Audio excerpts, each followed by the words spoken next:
Welcome back to the Stablecoin podcast, hosted by myself, Luther Midday, CEO of Stablecoin Partners, and the Knight of Stablecoins. Here shortly, Rami Soleiman, who is also co-founder of Stablecoin Partners and president at JMO Trust. In this amazing episode, we sit down with Simon Babakhani, CEO of Zebec, the company that's pioneering real-time programmable money streams. And we'll get into what that actually means. It has a lot to do with payroll and people receiving payroll using digital assets. It's super exciting, and it's done primarily on Solana and eventually on other chains, etc. Simon shares how programmable finance is moving from crypto payroll to enterprise cash flow infrastructure and what compliance looks like and all these different moving pieces. But before we get started, quick disclaimer, the views expressed here are those of the hosts and the guests and do not represent any organization. This episode is for educational purposes only and not to be taken as any sort of legal, financial, or investment advice. With that, Simon, thank you so much for joining us on the show today, my friend. Luther, thank you so much for having me. Really pleased to be here. When Rami and I, we look at like the spectrum of use cases, we constantly hear about remittance, we constantly hear about B2B payments, but payroll is such an amazing use case that's developing. And there's there's a really interesting zero hash article that was put out maybe like a year ago that said like the amount of gig economy workers that are receiving USDC as payment. But what you guys are doing is beyond just gig economy. So, maybe get us started. Like, how did you go from like Bain Capital and a very, a different kind of starting point to ending up as the CEO for Zebec, primarily with digital assets? Maybe walk us through that journey, and then we'll kind of dive right into how Zebec works. Like, how do you service your customers? Yeah, I mean, it's definitely been quite a journey with a lot of ups and downs, as you can imagine, for any company operating in the blockchain space. But going back to the very beginning, if you go back to 2021 when we founded the company, the question that we were always trying to answer is, why are pay cycles really this relic of the past? Why are people getting paid on a bi-weekly basis, or in Europe on a monthly basis? And is this really fair, right? When you think about workers putting in the time and their employers essentially keeping hostage, 2 to 4 weeks of pay at any given time. We're obviously in a cost of living crisis. I think bringing finance towards more of a real-time model where workers can get access to their funds in real time democratizes payroll, and it helps lift the burden a little bit on working people to manage their finances. So that was really the genesis and the idea behind Zebec. We built a smart contract on Solana that allowed for real-time streams of value. Payroll has really been our first and most successful use case, but there are many applications even beyond payroll where we can use streaming technology. Can you like dive into that a little bit more? Like, so I think when people think about streaming, let's think about the average person that thinks about streaming. They're not thinking about payments. They're thinking about probably Netflix or something like that, right? But I love the way that you've used it, and you and I have had several conversations around this. Like, why is it called streaming? Like, and how does digital assets actually make it true streaming, right? Versus like what traditional financial services offer. Well, when you think about the benefits of streaming, the reason that you're able to stream kind of in any increment of time is because there's no marginal cost for breaking up a stream into smaller and smaller increments. For a bank to process payroll every single day for a company, the cost of that would go up 10x, right? Rather than doing it once every 10 days, you'd be doing it on a daily basis. As a result, you'd have ACH fees, you'd have bank processing fees, you'd have, a whole stack of fees that would be borne by both the employer and the employee. With streaming technology, it's really just a change in code as to whether you want to pay someone by the hour, by the minute, or by the second, which makes it so powerful. There's no additional cost for an employer to offer this. And then the benefit, of course, for the employee is that they can get access to their funds as they complete the work. Whether you're doing shift work, you're doing daily work, you're doing part-time work, you can program a stream to suit that employer's working styles. That is amazing. That is really amazing. And when you first started this, right? Because you guys have been in this space since 2021. We've all been through so many ups and downs as Rami, and from a stablecoin issuance perspective, you've seen the ups and downs, right? Like, so, I mean, what were some of the initial challenges that you had, even trying to explain this concept to either a payroll provider or a company to say this is possible, and were they like, this is not, this can't be real? Or like, yeah, what were some of those challenges, and how do you see the market kind of evolving there? It takes me back a few years. Times were very, very different. Back in, I'd say, early 2022, we had raised our first two rounds of capital. We had the product, in its very early form ready. And we said to ourselves, well, let's just hire a sales team and go sell this, right? It can't be that complicated. So we hired our sales team, some of which are still here at Zebec today, and they've done amazing work. But in those early days, it was a very, very difficult conversation. We first tried selling this to corporates, which was just an immediate no. Like, why would we do this? We don't have the infrastructure. What is a stable coin? And then we tried selling it to payroll companies. And payroll companies are very conservative, traditional organizations. And they pretty much build their name and reputation by not messing up a payroll. And they would never want to add complexity to what they do because they already have enough on their plate to try to get everyone processed in that 2 weeks. So we had an idea to almost leapfrog this whole step and turbocharge our growth. And that goes back to our background. So my own background in private equity and the corporate finance role. That was to raise an acquisition fund to make acquisitions of smaller payroll companies. So in 2022, we raised a vehicle that then morphed into Payroll Growth Partners, which is a subsidiary of Zebec. But this was a purpose built SPV that would acquire a number of payroll companies across the US under the Zebec umbrella. So during the depths of the bear market, we used this capital that we've raised to acquire 3 payroll companies in the US. And at that point, we could have a captive audience where we could actually slowly introduce stablecoin payroll options alongside traditional payroll. That's very smart because, yeah, building a captive audience that you can sell to, and also prove the concept and understand the nuances that traditional payroll companies are going through helps you to refine your product and then sell upwards to the bigger players.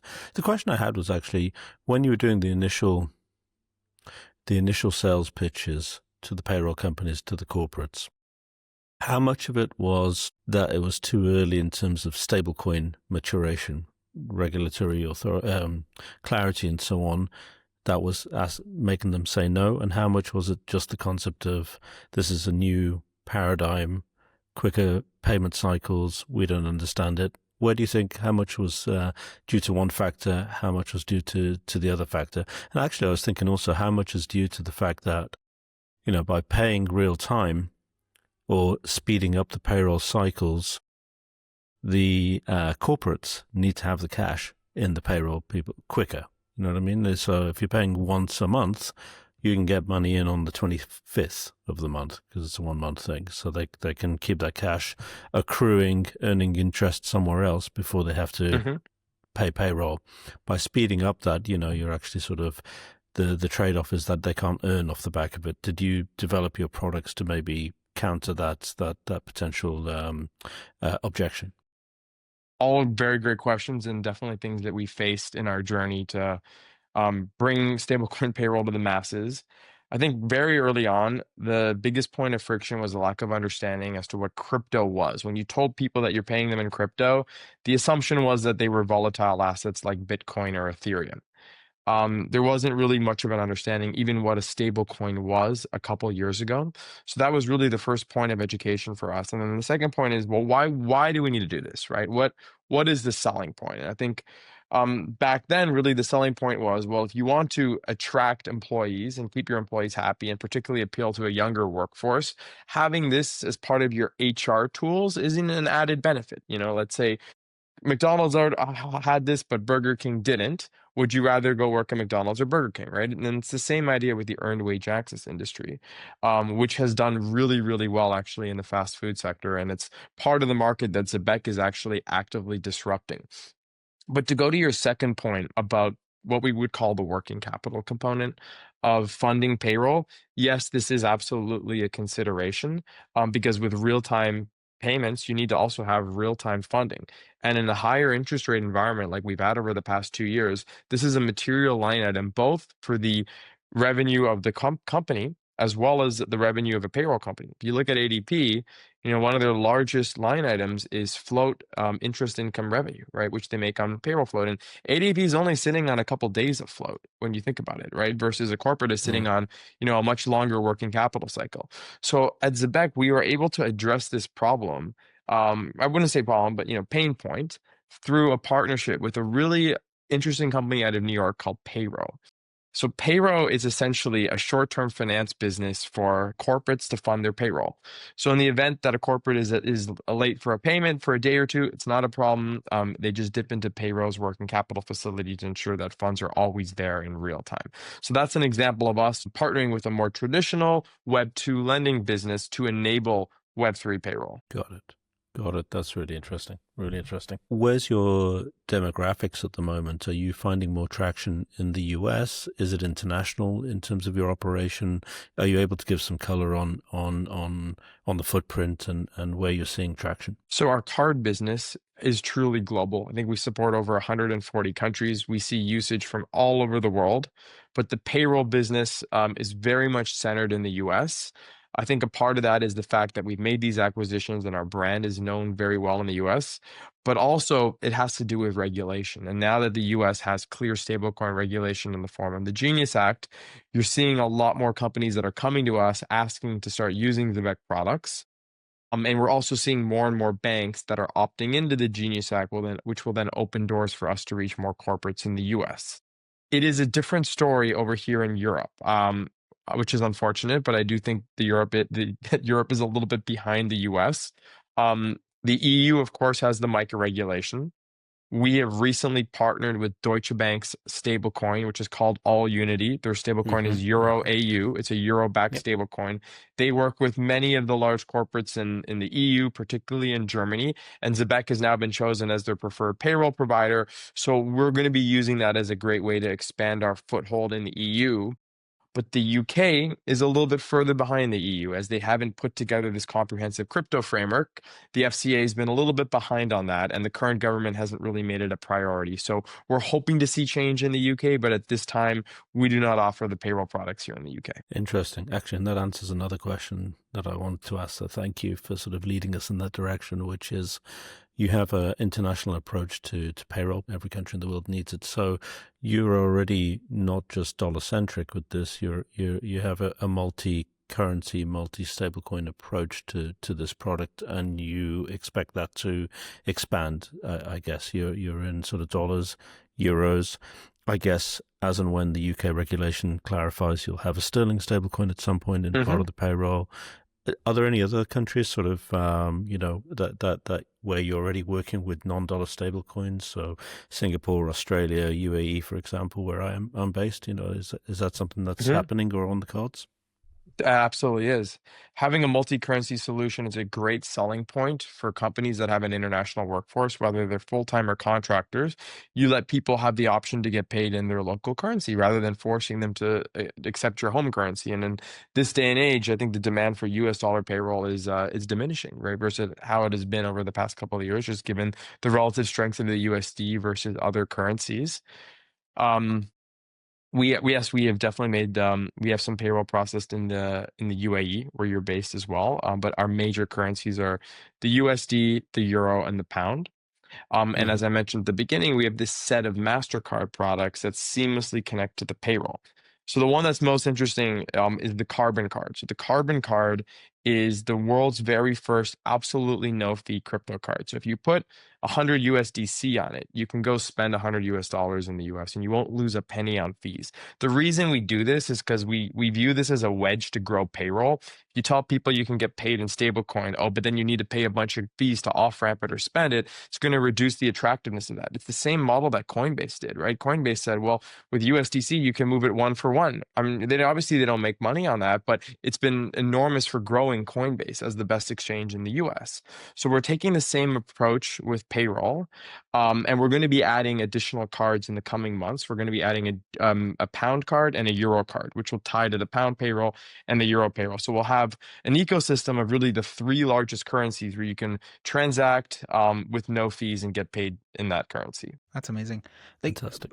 Just for more clarity, right? I think we've discussed like two different streams there, right? One is like the payroll side of it, Simon, and then the other one is the card issuing side. I know they're intertwined, but I think just from an understanding perspective, because you guys process traditional payroll, you process payroll using digital assets, and then there's cards tied to either one of those. Right? Is for somebody who's a visual person like myself, what's the best way to kind of visualize how Zebec is kind of broken down? So they've operated as two kind of separate divisions of the business as they've grown out of different areas, but they're very closely intertwined and will be made much more so when we launch our super app at the end of the year. So our super app is going to be a mobile application where you can receive your payroll streams. So you'll see all of that in one tab, and then you'll also see all your different cards, and you'll be able to move funds seamlessly from your payroll streams to your cards. And you'll be able to operate life effectively without a bank account, which is one of our goals, is to really be able to live life without having to use the traditional finance system and be able to operate within Web3. Oh, that totally makes sense. From a customer perspective, right? So not all companies would automatically be set up for having the right workforce who could use, like stable assets, right? From a payroll perspective, the cards, of course, yes. What are your typical customers look like? For example, I'll give you an example. Like for us, I'm super enthusiastic about like payroll for cruise lines, right? There's a company in my backyard that does just cruise lines, right? So what are kind of the companies that kind of usually come to Zebec and say, how can we use your payroll services, primarily because they're different in the way that they stream funds versus other payroll providers? Mm-hmm. Well, very early on in the beginning, the majority of our customers were other Web3 companies that already had treasuries, for example, in Solana or Ethereum. It made complete sense to use Zebec streaming to pay their employees because you connect directly to their treasury. Since then, of course, we've branched out to more traditional Web2 companies through our acquisitions in the US and organic growth. And there's been a few sectors that have been, I'd say, more interested in what we're doing than others. One of them is the logistics businesses. So trucking companies, our Paybridge business out of Ohio works with many trucking companies. They love that there's, a card element to this. They can top up truckers' MasterCards with gas money, with expense money. They can even tie payments to, mileage driven. So there's a lot of flexibility in our programmable structure that can map back to how a logistics or trucking company typically pays its employees. And then the other one is hospitality. Hospitality is, of course, very shift-based. There's a tip component. Once again, being able to use reloadable cards that can be topped up are a great way to pay people at the end of their shift or distribute tip money. So we're seeing really good traction in that vertical as well. I just had this idea around, which is a little bit of a tangent, right? But like probably the worst time to talk about this because we're in the middle of a shutdown here in the US. But think about like all the snaps, the EBTs of the world, right? Like, do you like if those could be reloaded, right, faster, like making those funds available? I feel like I know like a government to adopt this would take time, but man, like what a great initial step to kind of lead towards ultimately these card-based government-funded programs to actually be adopting digitalized, that because the settlement time is faster, can be done 24/7, right? Like, and so like, what are your thoughts on that? That's the way that it should be moving for sure. And it's all auditable on chain, right? That's the best part about it. So we'd love to tap that market. I think right now we're focused on, smaller enterprises versus going after such a huge government contract. But one angle that's really interesting here is remittance. So one of the use cases that we're seeing of the Silver card, which is our one-time use instant MasterCard, is that people that are getting paid in the US are using the Silver card to send to friends and family, whether it's via email or WhatsApp. And the family member in another country would get a MasterCard, which at the click of a button, he or she could add it to Apple Pay. And now you've made this instant fee-free remittance flow, which starts with stablecoins and ends with a MasterCard. This is exactly what Western Union and MoneyGram are trying to do right now by launching this stablecoin system. But we've built it ourselves already at Zebec. And we're now in talks with Stellar to bring this onto the Stellar blockchain so it can fit into their remittance network that's already been built and deployed. Very cool. Very cool.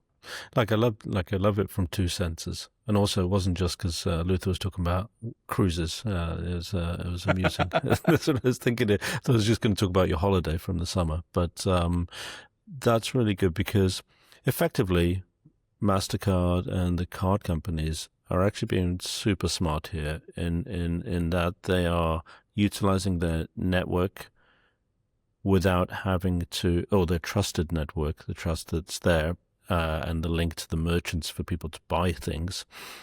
and dislocating or disintermediating the banks in between. So Zebec effectively, as you say, is a neobank for the unbanked, for people who don't have a bank.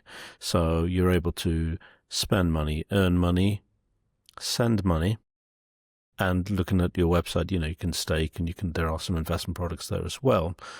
You don't need a bank actually Absolutely. to operate in the real world. So we always talk about we're in the crypto world and we're all very wallet centric and everyone knows how to use it, but for the mass adoption, they are not ready for this. You need to have the trusted icon. It needs to work in Apple Pay. It needs to work on a MasterCard or a Visa or something like this, something that they're familiar with. And behind the scenes, they almost don't care that it's a stablecoin. It just means you're getting paid your real money quicker, faster, cheaper, and you can still spend it. So, and you're delivering cost savings to the corporates who are implementing it in their payroll, and you're giving added value and as you said, an HR benefit for those who work for them, the employees. So, yeah, I love where this is going. My question is sort of, do you think, given that you're effectively disintermediating banks, what's the bank's response, and the MoneyGram's response and the Western Union? They're all trying to quickly get into this market. How do you think that you'll stay ahead? What's your defensive barrier? What are you going to do? Because they have big deep pockets. They can acquire places. They can do things. They have a good distribution network. How do you think they're going to try and protect their moat? Well, banks entering the space is actually a net positive for companies like Zebec for a variety of reasons. Number one, the more banks that now issue and transact with stablecoins means that we can tap an even larger number of corporates in the US. That's the first benefit. If you're using the community bank on Main Street and they're not offering stablecoin, well, it's a little bit more tricky for you to be doing stablecoin payroll with Zebec. So we're going to see more and more banks opt in, which opens us up to a much bigger share of the $11 trillion in annual US payroll volume.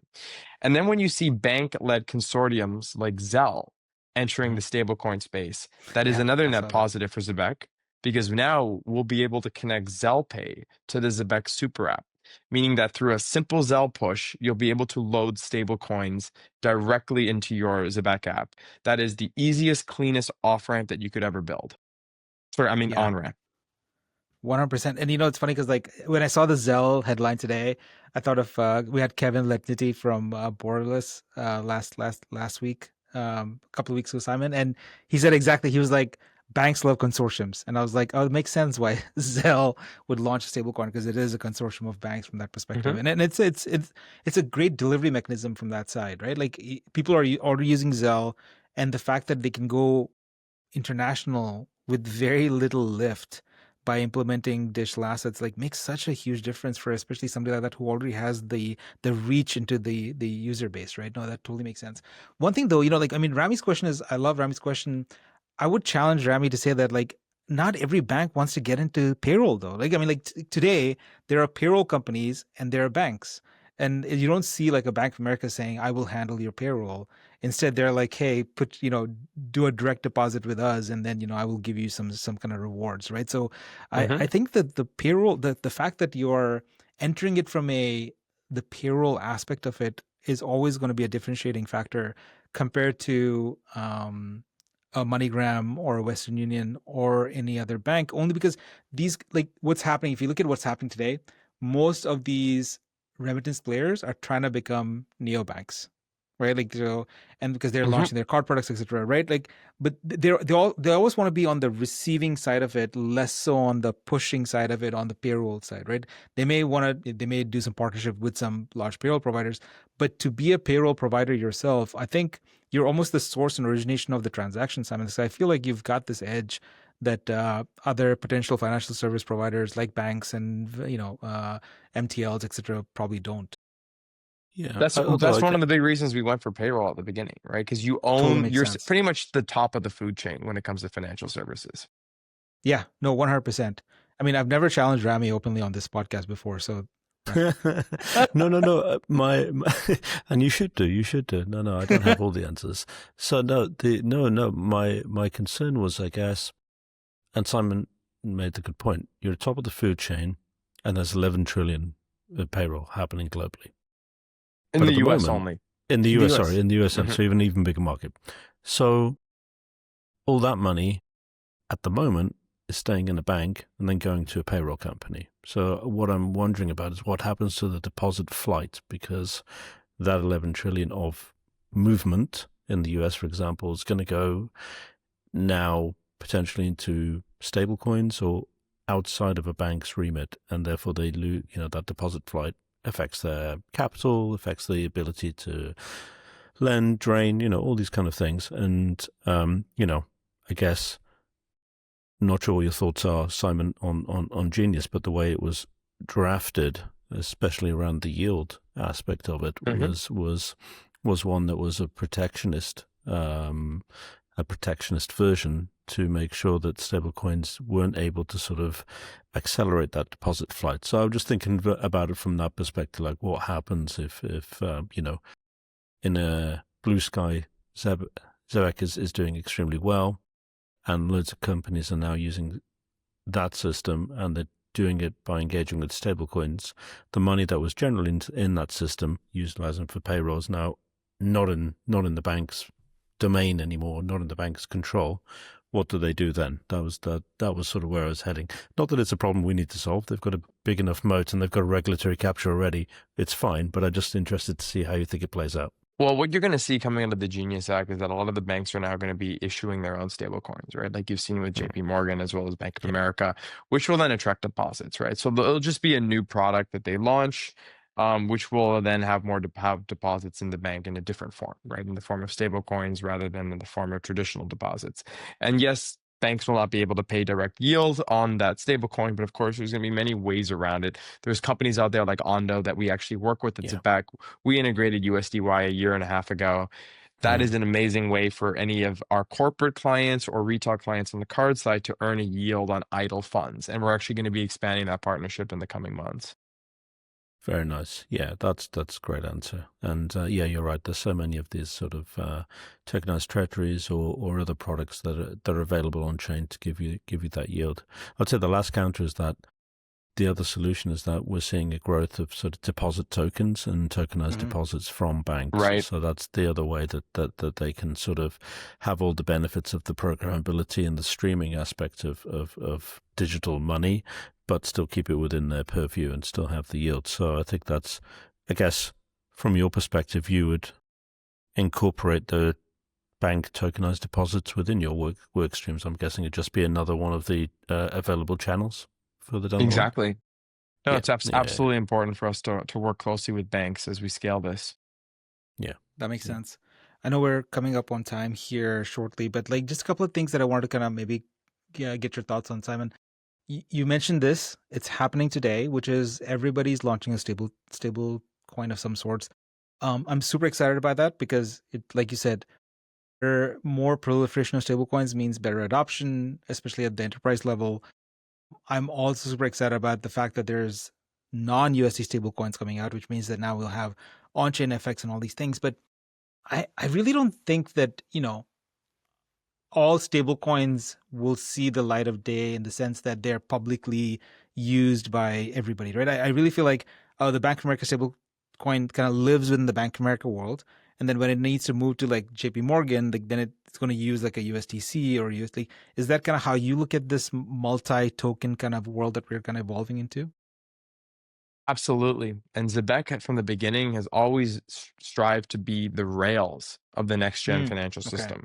We can work with multiple stablecoins. We'll support the JP Morgan stablecoin. We'll support Bank of America. We support RLUSD from Ripple. USDC, of course, being our first stablecoin and us being invested in from Circle. So we're building this network of stablecoins that can transact seamlessly with themselves because we're not here to pick a winner or say, one will succeed and the other one won't. Yeah, no, that totally makes sense. Okay, so for somebody who's listening to this podcast, probably is an employer of some sorts, etc. Like, what should they be thinking when it comes to payroll using Zebec primarily? Like, is there something that they should do as to understand their current employee base? Number one, and then how can people get a hold of you? Great question. Well, I'd say any company can work with Zebec. If you're in the US, you can work with us through one of our entities, such as Paybridge, School Payroll, and others.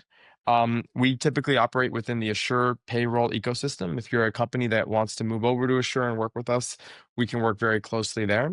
If you're more of a Web3 native company, you can go use Zebec's decentralized streaming tool, which is available on our site and is fully documented in our docs. And if you have any more specific questions, you can reach out to our sales team at support@zebec.io, and they'll point you towards the right group in our organization to get you onboarded. Fantastic. Well, today's conversation with Simon has been super educational for us because it shows how programmable payments are redefining finance from a payroll and treasury perspective, but more importantly, from a streaming perspective, and streaming in the sense of payments, right?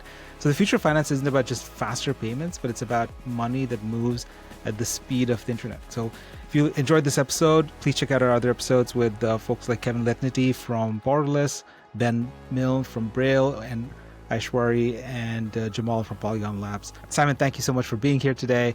It's such a pleasure having you, and we look forward to having you on future episodes. Thanks, Luther. Thanks, Remy. It was really enjoyable. No, my pleasure. My pleasure.